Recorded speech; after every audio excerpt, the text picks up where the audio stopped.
মৌলা তোমার জমিনে থেকেছি সত্য, কিন্তু তোমার আদেশ পালন করতে আমি পারিনি। মৌলা আমি বান্দা এসেছি। আল্লাহ তুমি না রহমান, তুমি না গফফার, তুমি না সত্তার, তুমি না খালিক, তুমি না মালিক। মৌলা তুমি চাইলে তো দিনকে রাতও বানাইতে পারো, রাতকে দিনও বানাইতে পারো সেকেন্ডের আগে। মৌলা তুমি তো চাইলে মৃতকে জীবিতও বানাইতে পারো, জীবিতকে মৃতও বানাইতে পারো। ও মাওলা, এই বিশ্বের সামনে, এই বিশ্বের সামনে, এই গ্যালাক্সির সামনে পৃথিবীর কোনো অস্তিত্ব নাই। পৃথিবীর সামনে আমি 3.5 হাত মানুষের কোনো অস্তিত্ব নাই। মৌলা এই ছোট্ট নগণ্য বান্দাটা তোমার কাছে এসেছি।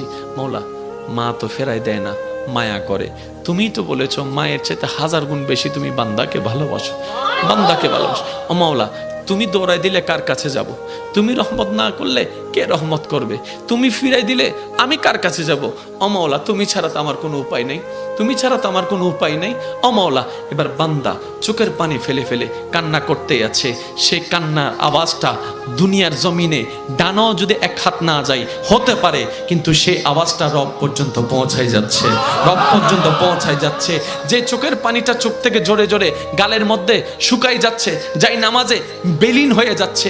না রে ভাই না, এটা এতটুকু বিলীন হচ্ছে না, এটা রব্বে করিম হাদিসে পাকের ফরমান অনুযায়ী আশিকের সেই চোখের পানিকে ফেরেশতার মাধ্যমে আল্লাহ একটা বাটিতে সংরক্ষিত করে রাখে, যে বাটিটা জান্নাতের মধ্যে থাকবে, জান্নাতের মধ্যে থাকবে।